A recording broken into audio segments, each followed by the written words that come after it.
agradezco a los organizadores encarnados para mí en la figura de la doctora Palacios que me hayan invitado, porque es un tema que es tan caro a mi forma de ser, casi diría, que haber estado afuera me habría resultado verdaderamente doloroso. Quiero destacar la importancia que tiene la presencia de los dos poderes políticos en el panel anterior. Obviamente estoy hablando del vicepresidente de primera legislatura, el doctor López, y de nuestro ministro de Justicia, el doctor Gabino Tapia. En este caso, debo señalar también que me parece especialmente auspicioso que sea de Justicia y no otro ministro el que esté cumpliendo la función de representar al Ejecutivo. Y finalmente quiero hacer una especie de aclaración de tipo metodológico.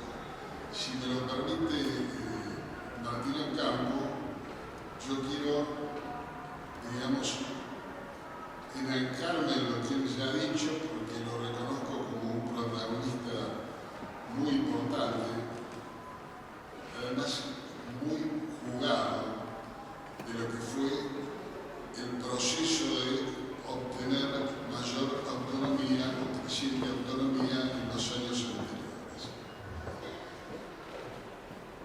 Yendo al balance concreto, me estaba haciendo acordar la doctora Parry recién que en realidad el núcleo de coincidencias básicas se escribió en buena medida en materia de estudio en la oficina de al lado, con lo cual yo, que nunca tuve acceso directo porque no formaba parte del grupo, sí tenía posibilidad de influir, porque sí tenía una relación extremadamente fluida en ese sentido con el querido y fallecido recientemente Enrique Paisano. Volviendo sobre eso, a 30 años vista, genera cierta melancolía el hecho de que, si bien es cierto que algún avance hubo, también es cierto que todos sentimos que estamos un poco en un callejón sin salida. Voy a destacar que no es el único callejón sin salida en que estamos en cuanto al cumplimiento de la reforma constitucional de 1994, reforma que tuvo un grado de legitimidad realmente notable y por encima de por lo menos de cualquier otra reforma del siglo pasado. Se pusieron de acuerdo dos líderes importantes en la Argentina y consiguieron llevar adelante un meticuloso trabajo que desembocó en una ley compleja, como casi, yo diría que la única ley que fue tan compleja fue la de incorporación de la provincia de Buenos Aires, compleja con otros contenidos, pero compleja al fin, pero la ley que hace la convocatoria a la Convención Constituyente realmente tuvo un grado de complejidad y de trabajo, de elaboración intelectual notable. Dentro de ella estaba el tema de la autonomía, y esa autonomía nos daba o nos reconocía facultades propias de legislación y jurisdicción. Tomando alguna reflexión que hizo el doctor Tapia hace unos minutos, si nosotros lleváramos la capital federal a algún otro sitio del territorio nacional, inmediatamente quedarían desnudos que la única forma de conseguir este manojo de potestades jurisdiccionales y legislativas es equipararlo con alguna provincia. Y acá me parece que debemos hacer una reflexión. Cuando uno está en un callejón sin salida, tiene dos vías para seguir adelante. Una es retroceder, pero la otra es salir por arriba. Salir por arriba me parece que es colocar la autonomía en el verdadero lugar donde debe ser colocada, que es el reequilibrio del federalismo. El federalismo ha sido adoptado por la Argentina en los comienzos de su vida institucional, pero más o menos, ¿no? Porque tampoco es cierto que es exactamente el comienzo de su vida institucional.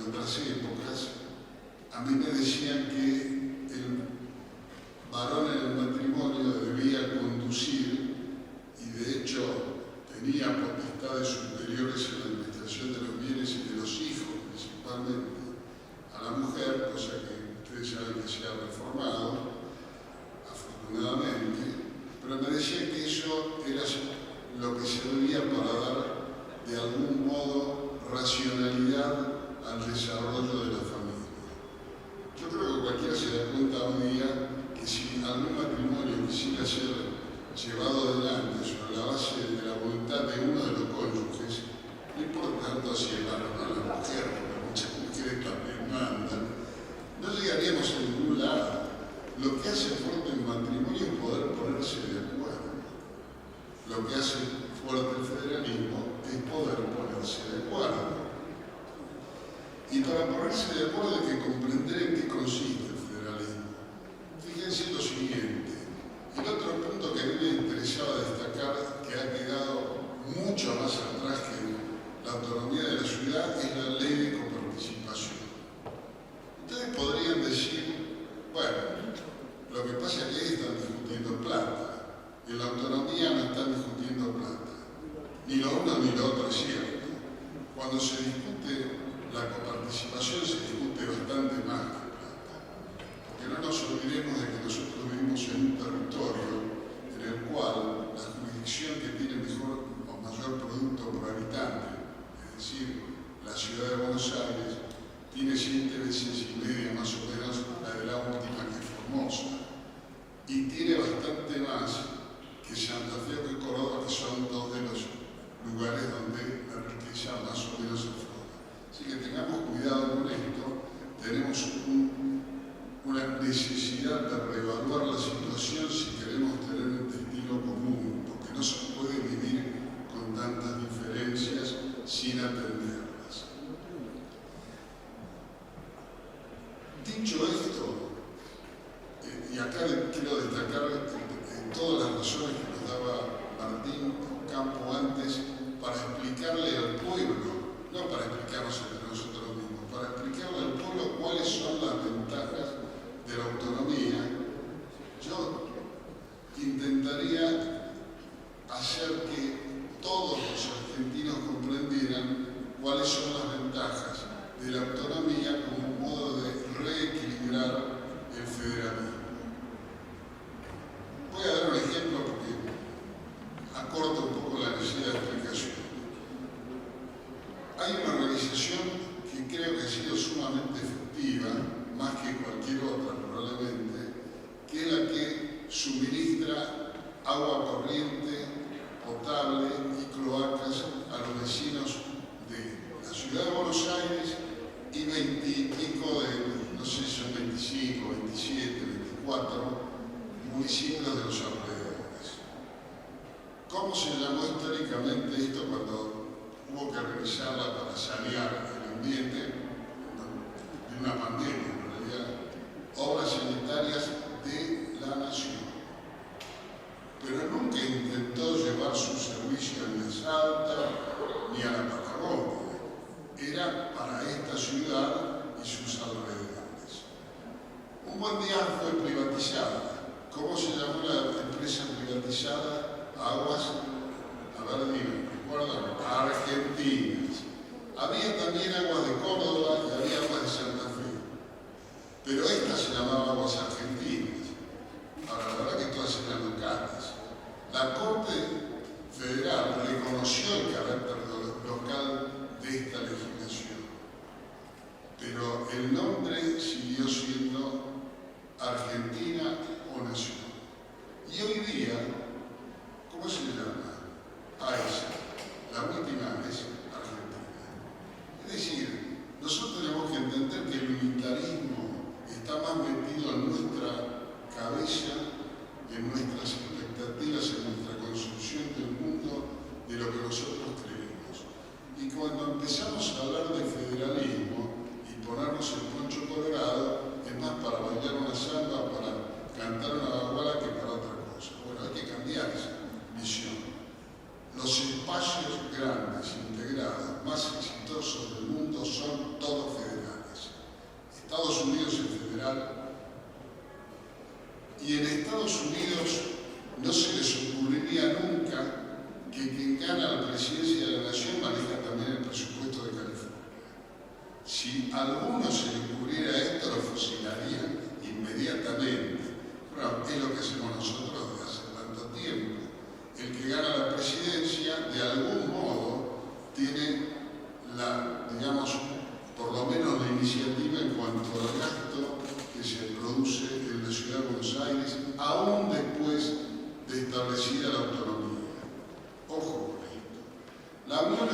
federalismo es un proyecto que empezó a funcionar cuando se lo hizo federal.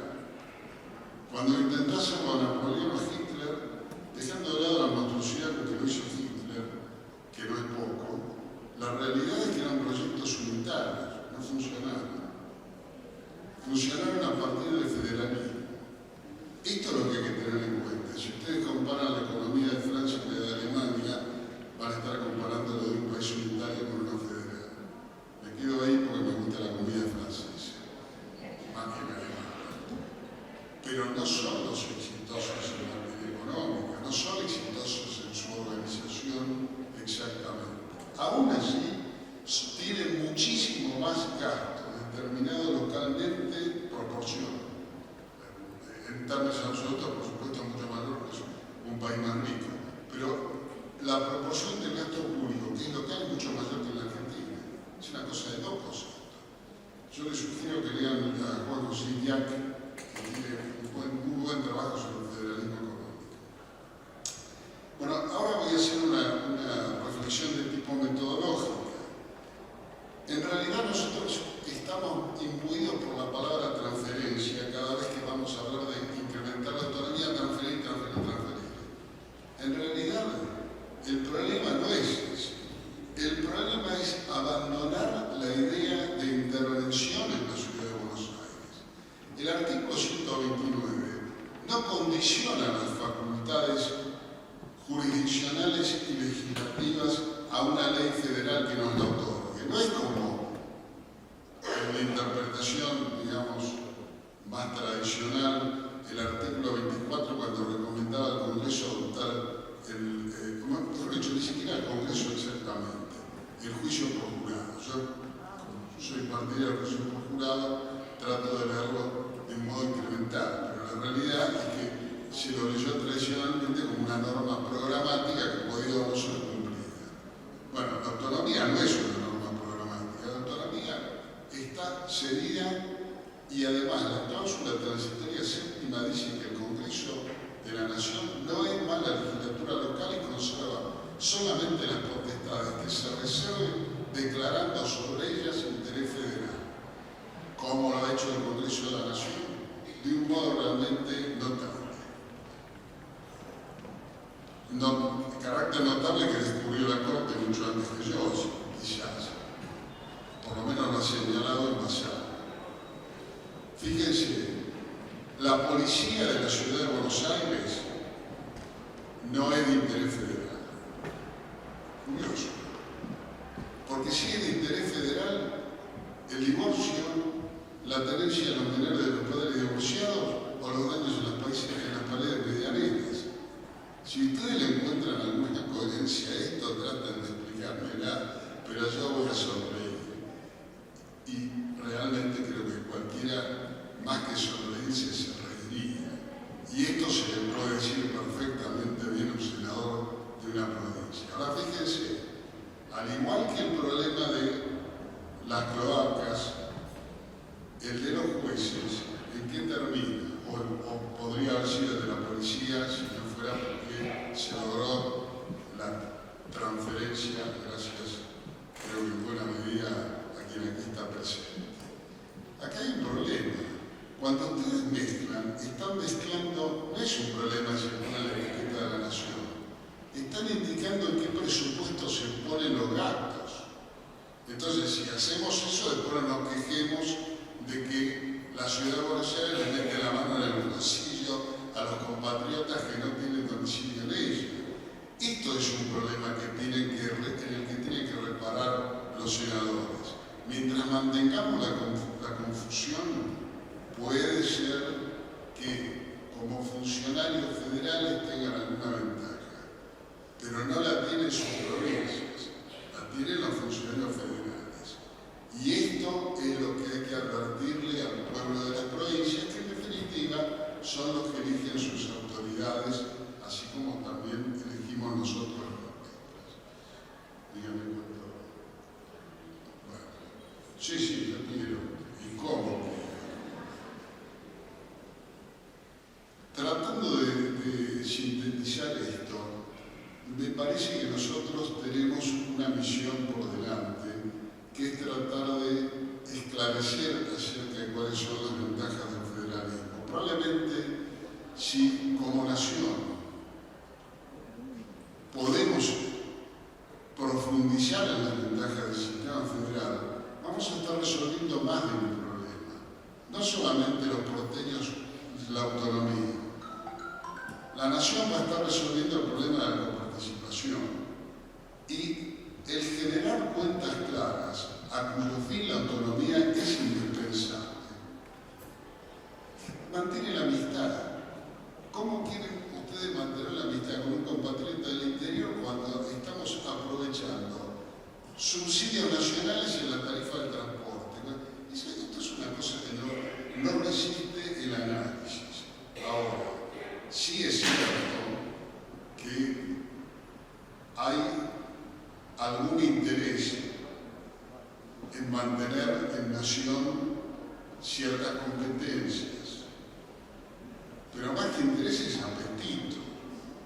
Esto es el término que se define esto en castellano. Y ese apetito de las personas, no es interés de las instituciones. Entonces, esto es lo que tenemos que empezar a separar. El camino en ese sentido me parece que es suficientemente claro. Y acá voy a retomar algo de lo que me desvié, que es el 129 nos da las competencias. Solamente pueden ser recortadas en la medida que se declare el interés federal, que es una suerte de intervención específica para el caso de la capital federal. Pero será una microintervención, pero sigue siendo una intervención. Lo están desplazando las autoridades, pero están recortándole sus poderes. Ahora bien, ¿transferencia de qué? ¿De competencias? No. Basta que la nación declare que ha desaparecido el interés federal para que no haya ninguna buena razón para creer que hace falta un convenio. Los convenios son necesarios, sí, para transferir bienes o para transferir relaciones de empleo público, que es una cosa enteramente distinta y que obviamente debería ser facilitada, deberíamos tenerlo en mira, tanto los que operen por nación como los que operemos por la ciudad, porque es absolutamente absurdo replicar estructuras cuando las estructuras existen, y por sobre todas las cosas. En materia de justicia, y esto es un llamado de atención, la seguridad jurídica está en la cabeza de los jueces, no hay otra vuelta. Están los compromisos de los jueces. El que firmó una cosa una vez no se puede decir al día siguiente. A veces ocurre, pero esto no es para premiarla, es más bien para hacerle el juicio público de remoción. Entonces, esto es lo que tenemos que tener en mira. Transferir jueces es un modo de asegurarnos el mantenimiento de la seguridad jurídica a la que todos aspiramos. Es cierto que los porteños tienen visiones distintas a la conformación de la justicia que sale de toda la nación en su conjunto. ¿Por qué? Bueno, porque hay visiones que tienen que ver con nosotros mismos. Por ejemplo, una jueza de la ciudad declaró inválido por afectar a la Constitución el requisito de distinto sexo en el matrimonio. Claro, cuando ustedes lo llevan al noroeste argentino, esto probablemente genere algún ataque de caspa. Me consta porque cuando esto ocurrió yo estaba presidiendo la Junta Federal y me lo hicieron saber. Bueno, está bien, tendremos más razón nosotros, tendrán más razón los compromisanos, no importa. Lo que sí importa es que cada uno tiene que tener la justicia que determine la voluntad de quienes, de los que de un modo horrible llamamos los justiciables. La legitimidad del mandato de un juez proviene del justiciable. No lo pueden elegir en silencio. Lo tiene que elegir, a menos que esté impartiendo justicia, lo tiene que elegir aquellos a quienes les imparte justicia. Esto es algo que lleva, es decir, con mayor generalidad, cuidado, nosotros estamos desconociendo los derechos políticos de una proporción de argentinos muy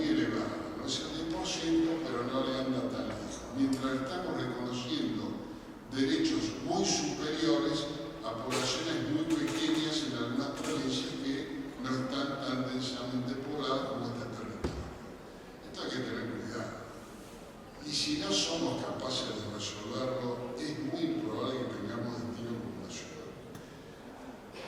Muchas cosas se presentan en nuestro medio como, digamos, insolubles.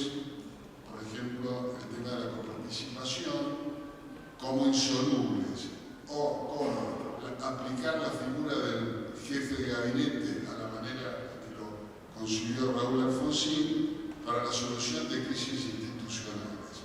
Ahora la pregunta es, si usted cree que el país es presidencialista, dígame, ¿tiró la llave de la solución?